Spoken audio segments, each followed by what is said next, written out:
यह कथा एक पौराणिक प्रसंग है जिसमें नारद जी के तप, कामदेव की हार और भगवान शिव एवं विष्णु की माया और कृपा का वर्णन है।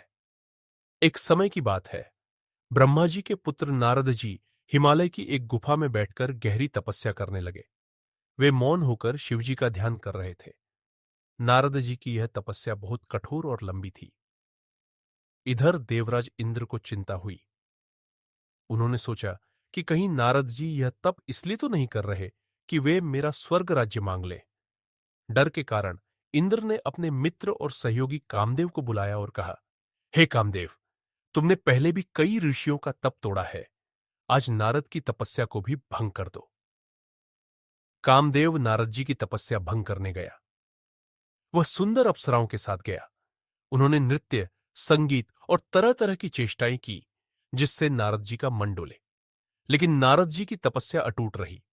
वे टस से मस नहीं हुए। यह सब शिव जी की कृपा से हुआ, क्योंकि वही स्थान था जहां कभी शिवजी ने भी तप किया था और यहीं उन्होंने कामदेव को भस्म किया था। इस कारण उस स्थान पर कामदेव की माया असर नहीं कर सकी। हारकर कामदेव लज्जित होकर वापस इंद्र के पास चला गया। इंद्र ने नारद जी की प्रशंसा की, लेकिन वे शिवजी की शक्ति को नहीं समझ सके।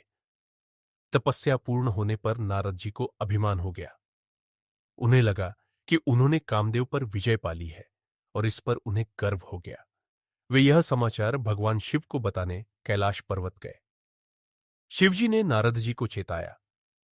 उन्होंने नारद जी से कहा, यह बात किसी और को मत बताना, विशेषकर विष्णु जी को नहीं। पर यह शिवजी की ही माया थी कि नारद जी इस बात को न मान सके। नारद जी ने ब्रह्मा जी को बताया।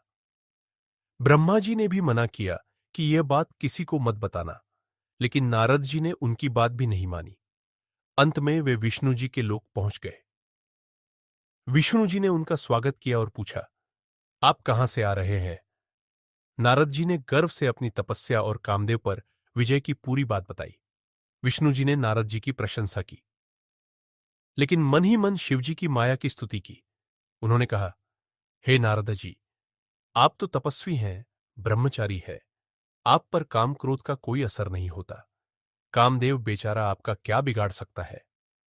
नारद जी और भी अभिमान में आ गए। उन्होंने कहा, यह तो आपकी कृपा से ही हुआ है। आपकी कृपा के आगे कामदेव बेचारे की शक्ति ही क्या है जो मेरा कुछ बिगाड़ सके। मैं सदा इससे निर्भय हूं। यह कहकर विष्णु जी को नमस्कार करके जहां कहीं अपनी इच्छा से घूमने वाले नारद जी विष्णु लोक से चल दिए।